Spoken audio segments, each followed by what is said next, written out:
నేను 2-3 సార్లు కలిసి వాళ్ళు కలిసి కష్టపడి తెప్పించాం. మిగతా కుటుంబాలన్నీ కూడా రావాల్సిన నష్టపరిహారం మేము అధికారంలోకి వచ్చితే తెప్పించాం. అక్కడ పర్మనెంట్ గా ఒక ఆసుపత్రి కూడా తెరవాలి, దానికి కూడా నిధులు ఉన్నాయి, 50 crores ఉంది. ట్రస్టీస్ ఒక టైం తీసుకుంటే నేను ఎంపీ గారు కూడా చెప్పాను, మీరు కూడా మాట్లాడండి, హెచ్ఎం గారు కూడా మాట్లాడతారు, అవసరం నేను కూడా ఇన్వాల్వ్ అవుతాను, తప్పనిసరిగా హాస్పిటల్ కూడా తీసుకు. సో కేవలం ఏదో డబ్బులు ఇచ్చేయండి ఇచ్చారు, తర్వాత ఏం మర్చిపోయారు. అలాంటి బ్యాచ్ కాదు, జీవితాంతం గుర్తుపెట్టుకుంది. ఎందుకంటే వాళ్ళందరూ ఆంధ్రులు, తెలుగోలు, మనం కాకపోతే ఎవరు కాపాడతారండి వాళ్ళని? ఆ బాధ్యత ఇక్కడ ఉందా? మా అందరి పైన ఉంది, కేంద్రంలో ఉన్న ఎన్డీఏ పైన ఉంది. అందుకే 6 గంటల్లో కుమారస్వామి గారు వచ్చారండి, అది మాకు నచ్చుతుంది. ఇప్పుడు కార్మిక సంఘాలు కొన్ని రాజకీయ పార్టీలు వచ్చింది, వాళ్ళ నాయకులు ఎవరు నచ్చినారా? Straight question అడుగుతున్నానండి. వాళ్ళ నాయకులు ఒక్కరన్నా వచ్చారా పరామర్శించడానికి? కనీసం మాట్లాడారు ఎవరితో? వాళ్ళు మాట్లాడరు. అక్కడ కుటుంబాలతో నేను మాట్లాడుతుంటే మీరు ప్రాక్టీస్ చేయండి, కుటుంబాలతో నేను మాట్లాడుతున్నాను.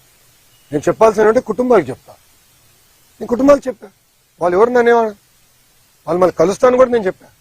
అది మాకు ఇప్పుడు లోపల కూడా కార్మికులు ఒక ఆయన దూరం నుంచి అరుస్తున్నాడు, నేను ఎందుకు అరుస్తున్నా, దగ్గర రా, ఇంపట్లేదు సో మీ దగ్గర అని తీసుకుని మేము మాట్లాడాం. మా పోలీస్ సోదరు కంగారు పడితే చెప్పిన, ఎందుకు మీకు కంగారు, పక్కరండి అందరిని కలిసి వెళ్తామని చెప్పి కలిసిన. సో ఆ చిత్తశుద్ధి ఎన్డీఏ ప్రభుత్వానికి ఉంది, కుటుంబాలను ఆదుకునే బాధ్యత మేము తీసుకుంటాం. మళ్ళీ విశాఖ ఉక్కుకి పూర్వ వైభవం తీసుకొచ్చే బాధ్యత కూడా మా పైన ఉంది, మేము చేస్తాం. ఓకేనా అమ్మా?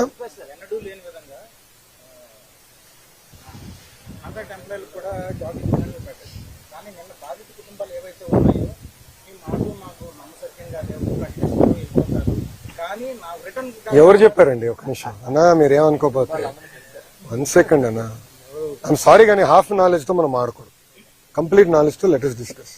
ఓకే, ఈరోజు ఎవరు వచ్చారండి ఇక్కడికి? ప్రతిపక్ష ఇది టీమ్ 11 క్యాప్టెన్ వచ్చాడా? అడుగుతున్నా, టీమ్ 11 క్యాప్టెన్ వచ్చాడు ఇక్కడికి? లేదు కదా. కుమారస్వామి గారు 6 గంటలు ఎందుకు వచ్చాడు, ఆయన ఎందుకు ప్రకటించాడు? 25 లక్షలు ఈరోజు రాత్రి కుటుంబాల అకౌంట్ లో మేము వేస్తామని చెప్పారు. 90 రోజుల తర్వాత తిప్పి నన్ను అడుగు, అప్పుడు నేను సమాధానం చెప్పగలుగుతా. కానీ మీరే కావాలని అపోహలు సృష్టించి, కార్మిక సంఘ నాయకులు అపోహలు సృష్టించి, కరెక్ట్ కాదు. I'm sorry to say. మేము కాపాడాం ప్లాంట్, స్టీల్ ప్లాంట్, మాకున్న చిత్తశుద్ధి మేము కాపాడాం. నాకు ఇప్పుడు కూడా ఫోటో ఉంది.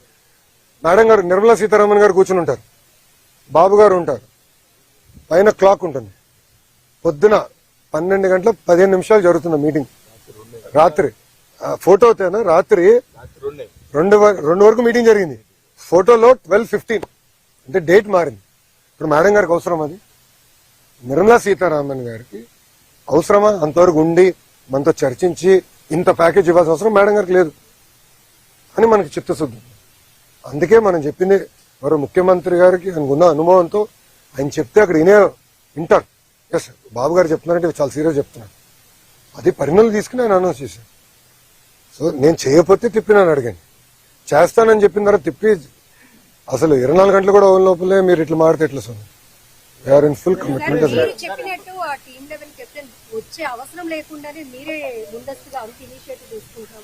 అమ్మా ఇక్కడనే కాదు, ఇది ఎండ్ ఆఫ్ ది డే మన రాష్ట్రం, మనకున్న సమస్యలన్నీ మనమే పరిష్కరించుకోవాలి. It is our responsibility, right? ఇక్కడనే కాదు, రాష్ట్రంలో కూడా ఎక్కడ ఏ ఇన్సిడెంట్ జరిగినా, ఇప్పుడు గౌరవ హోంమంత్రి గారు బస్ యాక్సిడెంట్ కూడా వెళ్తున్నారు, గమనించారు లేరు? Any incident we are taking very serious. మాకు వాట్సాప్ గ్రూప్ ఉంది, ఇన్సిడెంట్ మేనేజ్మెంట్ అని మాకు వాట్సాప్ గ్రూప్ ఉంది, దాంట్లో గౌరవ ముఖ్యమంత్రి గారు కూడా ఉన్నారు. ఇది అడగండి, నిన్న జరిగిన 4 గంటల 45 నిమిషాలకి మేము అందరూ వెళ్ళటే అందరం ఆడుకున్నాం. మళ్ళీ ఎంపీ గారితో మాట్లాడా, ఎమ్మెల్యే గారితో మాట్లాడా, గణబాబు గారితో మాట్లాడా, హెచ్ఎం గారు ఇమీడియట్ గా స్పందించారు. ఇట్స్ రెస్పాన్సిబిలిటీ అమ్మా. మేమేదో టీమ్ 11 క్యాప్టెన్ సమాధానం చెప్పినందుకు మేము లేము ఇక్కడ. తెలుగులకి కోసం, ఆంధ్రుల కోసం సమాధానం చెప్పాలి, మా బాధ్యత ఇది. 164 స్థానాలు గెలిపించిన తర్వాత మేము పరదాలు కట్టుకుని తిరగట్లేదు ఎవరు. అప్పుడు కార్మికుడు ఎక్కడి నుంచో దూరం నుంచి అరుస్తుంటే నన్ను ఎందుకు అరుస్తున్నావునా, దగ్గర రా, దగ్గర వచ్చాడు, మేము కూర్చున్నాం, మాట్లాడుకున్నాం. నేను మందే భయ్, మన ప్లాంట్, మన రాష్ట్రం, మన సమస్యలు మనమే పరిష్కరించుకోవాలి. అంతేగాని మీరు కాబట్టి నేను నాకేదో కొంచెం బీపీ పెరిగితే ఏం సాధిస్తాం? బీపీ వస్తుంది అంతే, సమస్యలు పరిష్కారం అవ్వు కదా, కూర్చొని పరిష్కరించాలి. ఇప్పుడు వాళ్ళు అడిగారు, కార్మికులు కూడా ఏమన్నారంటే అన్న కమిటీ సభ్యులు వచ్చినప్పుడు ఇక్కడ ఎవరు పని చేశారో వాళ్ళు కూడా కలిస్తే బాగుంటుందంటే తప్పనిసరి కలుస్తారు. ఎందుకంటే అక్కడ ఏం జరిగింది, ఎలా జరిగింది వాళ్ళు కూడా వివరంగా తీసుకుంటారు. కమిటీ ఈరోజు సాయంత్రం వస్తారు, ఉంటారు ఎక్స్పర్ట్స్. నేను స్టీల్లో మాస్టర్స్ చేయలేదు కదా, నాకు ఐడియా లేదు. ఓకేమ్మా?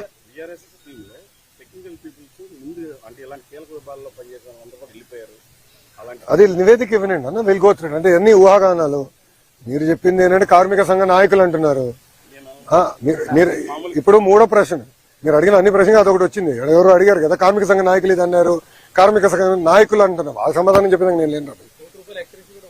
ఎవరు అరే వాళ్ళు అడుగుతారు, వాళ్ళకేం పోయింది? వాళ్ళు ఆయన ఎంత బాధ అంటే చెప్పేసి వెళ్ళండి అంట. ఎంత బాధ వస్తుందండి. దానికన్నా ఎక్కువ వస్తుంది కొంత కుటుంబాలకి నేను అనుకుంటే చెప్పేసి మీరు వెళ్ళిపోండి. అదే మరి ఇంకో నాయకుడు ఎంత బాధ అండి. మీరు తెరిపించారు కనుక జరిగిందంట. 15,000 కోట్ల రూపాయలు ప్యాకేజ్ ఇచ్చి మేము తెరిపిస్తే మళ్ళీ నష్టాల్లో ఉన్న ప్లాన్ని తిరిగి తెరిపిస్తే బ్యాక్లాగ్ జీతాలన్నీ కూడా చెల్లించి అన్ని స్ట్రీమ్ లైన్ చేసి ఇంకా నెల నెల పర్ఫెక్ట్ గా అన్ని స్ట్రీమ్ లైన్ చేసే పరిస్థితికి వచ్చి సంఘటన జరిగింది. బాధాకరం, దాంట్లో ఎలాంటి డౌట్ లేదు. కానీ ఇంకోసారి జరగకుండా చూసుకోవాల్సిన బాధ్యత ముందు. ఈ విషయాన్ని ఒప్పుకొని పూర్వ వైభవం తీసుకొచ్చే బాధ్యత మా పైన 100% అది మేము చేస్తాం. ఓకేనా? థ్యాంక్ యూ అన్న, ఉంటానన్నా. జై హింద్. Thank you.